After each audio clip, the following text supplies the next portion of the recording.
Hi guys, I'm Shmee. Hello to you. Welcome back to the channel. Welcome back to the UK, where today it is finally time to head to the Ford dealership to pick up my Focus RS Heritage Edition. So I'm going to be jumping into the red edition, the project car. I've not driven it for a while since it came back from being on display at Mountune. There are going to be plenty more upgrades to come with this, but yes, we're heading now to get the second Focus RS. You saw it back in May. I delayed collection until September. That means I can get the new 68 registrations in the UK. The car pays tribute to the 1968 Escort. I've also got a giveaway for you guys today too, so stay tuned for that. But let's jump into the red edition and get over to the dealership. When I'm back here in the garage later on today, we may well have the two Focus RSs side by side, but for now, the McLaren is here. I took it for a drive yesterday to a friend's wedding, about 250 miles actually in the 675. Always amazing fun to stretch its legs, and in fact, it might be time for a full garage update quite soon. But of course, today, taking the red edition, the red and gold with the carbon kit from Ventus Veloce, the interior from Prototrim, to head and pick up the Heritage Edition. I'll talk more about the two different cars and why two cars very shortly, but for the minute let us step in here. And it's going to be strange going from the lovely upgrades we have with the SS tuning steering wheel and the gear shift knob to the normal Heritage Edition, but in any case, let's get this journey started. We've got a car to collect. The question that I know is going to be on most people's minds is, why on earth am I going for two Focus RSs? Well, I owned my blue one for 2 years. I loved using it for just about everything, so I've become a big fan of the Focus RS, and obviously I have the Ford GT inbound as well, but they serve two very different purposes. So this car being the project, like I said, we've already done the interior and the exterior. Next up, we're going to be doing the engine and the driving dynamics, but the Heritage Edition is a really, really special and very exclusive car. So they're only going to make a total of 50 of them. Most of them have already been collected, but it pays tribute, like I also said, back to that 1968 Escort Mark I. So they're all painted in Tief Orange, which is a glossy bright orange colour that you're going to see later on. But we're basically assigned to people with big Ford collections, people that Ford felt were going to keep hold of the cars. We're going to give them the respect they deserve, which is why actually one is currently advertised for sale at a Ford dealership with an asking price of 100 grand. It's a £40,000 Focus RS, asking 2.5 times what it costs new, which is absolutely absurd. So for me, of course, it's a car that I intend to keep in the garage. It's going to be a long-term collection piece alongside my 675, the GT8, and the inbound Ford GT, which is actually coming really quite soon. But it's very exciting because each dealership that actually even got one only got one. So for a dealership, it's a special car. It's the rarest of the rare that they actually get through Ford stores here in the UK, and it really marks the end of that Mark III car that I've come to enjoy so much. So it's base equipped like this, with the Quaife diff, with some carbon trim, a few differences that we're going to see, but it's a really, really special car that I am very, very lucky to have been able to get an allocation for.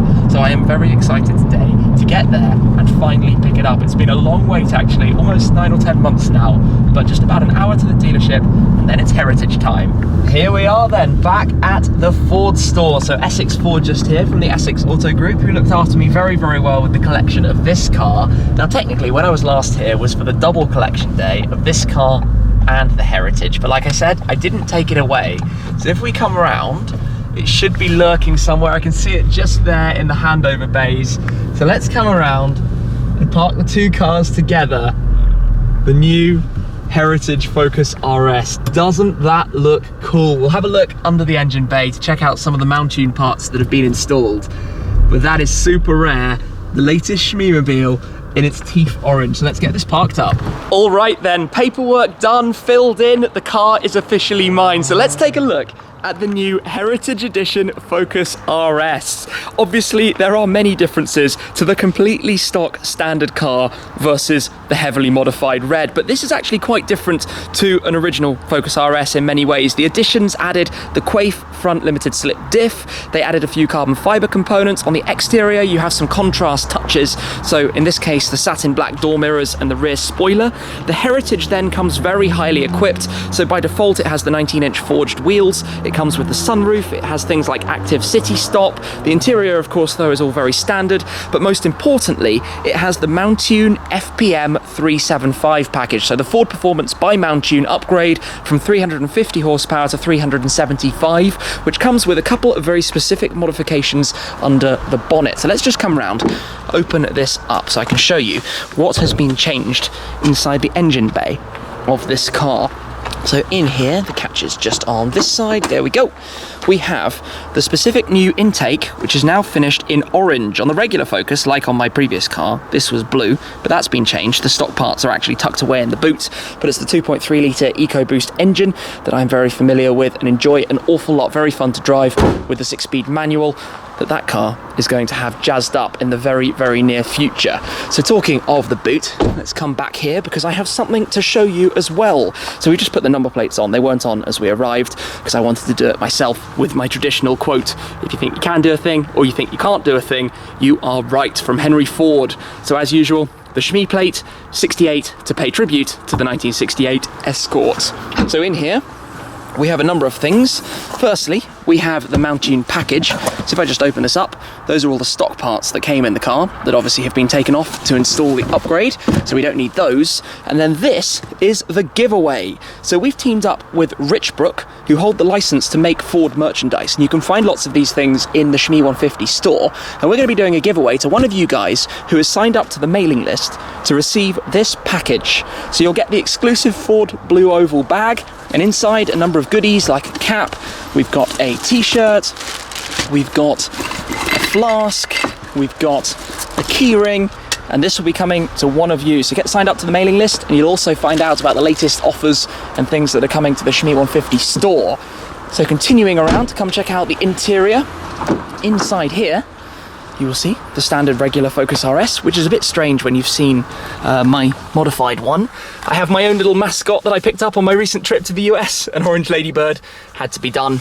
The Mountune owner's supplement and bits and pieces, and a nice gift from the dealership as well of a bottle to enjoy later. But with the addition, you get the carbon fibre parts like the door trim, the handbrake.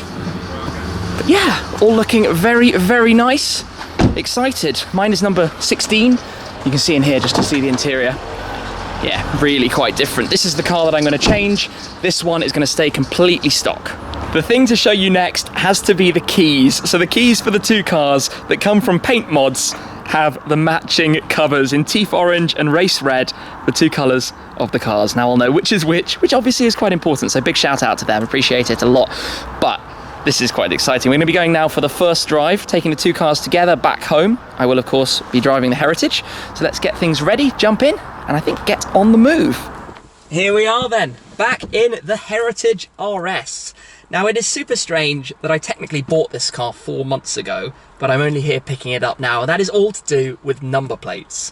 Now, the UK's number plate system is desperately confusing. The 2018 plates start on the 1st of March, and then the second half of 2018 starts on the 1st of September, which are the number plates that say 68. Now, given the connection back to 1968, and the fact that I had the red edition to play with in the meantime, and that in the future, I will have the Ford GT with the 66 number plate that pays tribute to the 1966 24 Hours of Le Mans race, I kind of wanted to have that number plate, given that I'm going to have this for a while. So I patiently waited, got back to the UK now in early September, and here we are in the Focus RS Heritage.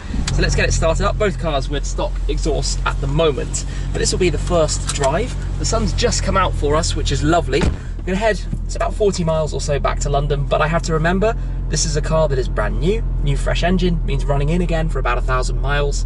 We do have a little whistle from the intake by having the Mountune, the same Mountune package I did on my blue Focus. That car's going to have even more, but for the minute, let us get driving the first few meters in the Heritage RS. So like I said, a big thanks to the guys here at Essex Ford. It's been fantastic working with them for both of these cars, and no doubt I'm going to be back at some point again in the future. But for the moment, off we go, joined by the red edition behind me. It's actually quite fun watching that car being driven because it is so ridiculous and absurd.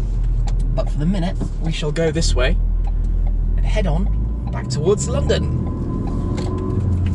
I'm not gonna lie, it makes me be very cautious knowing or at least seeing that advert and what this car is potentially worth, it feels like a Ford Focus, right? A base model starts at under £20,000, except this one is the rarest and most special of the Mark III generation Focuses of any description, the Focus RS Heritage Edition. So, super careful is the name of the game, especially, like I said, with the brand new engine that's needing to be run in. So down we go, build up the revs gently. It still sounds good, and you just feel the tightness of the whole car. By having the Quay front diff, you feel that as well in the steering, but everything just feels new and fresh. I mean, the Red Edition still feels very new and fresh. But here we are, 2 Focus RSs, 2 to stay for now. I'm not sure what the future has for the Red Edition. We'll see as time goes by, but at least for the moment, they're both hanging around, and it's going to be epic when the Ford GT arrives as well. Ford performance everywhere right now. I'm now up to the grand total of 64 miles on the clock, but unfortunately, we've got a bit of traffic now to head back in towards London, so it's going to take me a while to get the car to 1,000. Don't get me wrong, it's not going to be a garage queen. It is basically my daily driver here in the UK, but with my travel schedule, with being in Germany a lot, with being away a lot, and of course having a couple of different cars to drive, it's going to take me a while to get this car running, but I will do my best and then be able to open it up. Now, the one thing that's different about this RS versus the previous 2 I've owned, my blue one and then the Red Edition, is that it comes with the sunroof. So I've opened that up, lets a little bit more light into the cabin. To be honest, I don't normally spec a sunroof on a new car if it's an option. It's normally quite expensive, and it adds some weight up top, which, if you're into driving dynamics, is exactly what you don't want. So normally I wouldn't order it. On this car it comes standard, and I guess it's quite nice to have it, something that differentiates it from the Red Edition when I take them out for a drive. In fact, they're going to be completely different cars to actually drive. So obviously driving gently, you don't really get the feel of the difference with the Mountune. I'm looking forward to being reminded what this one is like when I can open it up a bit more when the time comes for that. But with all-wheel drive, hopefully I can keep driving it through the winter. I've noticed a few people stopping to look at it on the roads, and I guess because it's unusual. I mean, I haven't, I don't think, seen on the road anywhere a Heritage RS, and probably won't see many of them, maybe at a couple of events and things. We've got a great community, to be honest. All the Heritage owners have come together already in a group to chat and talk about the cars. But yeah, so far so good, things are well, and not too far now to get into the centre of town. Let's definitely hope that these kind of traffic jams do not become the norm for the lifespan of this car. It's taken an awfully long time to get back into the city, but now that we're here, actually, I have not yet opened the sunroof. So let me press this button. Is it one touch? Yeah, we've got a one-touch sunroof. I know that's really silly, but honestly, I'm not sure that I've had a car with a sunroof for quite a while. So it'll be a bit of fun to experience again what that's like. I constantly go backwards and forward in my mind about whether I like convertibles or coupes more. It's just that feeling you get from having air above you, and obviously you have that with the sunroof. So, not too far to go now, back into the centre of the city, and then we can park up the cars all together. And here we are, back where we started then, back in the garage with the 2 RSs now joining the McLaren. So please do excuse me for leaving the LT's lift system up. I know I'm normally the one calling out other people for that, but I wasn't really intending to make a video of it, and obviously it needs to be raised to get in and out of my garage. We're underground at the moment. But it's awesome to have the Heritage RS now at home. Of course, I'm very, very pleased with my number plates, having the matching Shmee number plates across the lineup, which is now getting really rather colourful. We've got the purple LT, the blue and orange GT8, the yellow AMG GTR, the orange Heritage Edition, the red and gold Focus RS Red Edition, then we'll have the red and gold GT, and the Senna to be announced in due course, so we're almost making up the rainbow here. I wonder what is going to be coming. Let's stay tuned for all of this to see what happens in the future. Don't forget, of course, the giveaways, signing up to the newsletter, the Shmee 150 newsletter, if you'd like to win the Ford package from Richbrook. If you're interested in any of the products, do also check out the Shmee 150 store where you can find those. But a big thanks again to Essex Ford for holding on to the car for me for so long in order to get that 68 number plate. So the fleet is growing again. I'm very, very happy to have finally picked up this car. I was really excited about it when it was announced. Of course, put in my application ages ago if they were going to make such a thing, and I'm very, very pleased that it exists, and I've been fortunate enough to add one to my collection, and I will treasure it for as long as I possibly can, as special as this is as a car. But that's it for now. Thank you very much, as always, for joining me, guys. I hope you've enjoyed the collection day of the Heritage Edition, and I will be sure to see you again very, very soon. Cheers!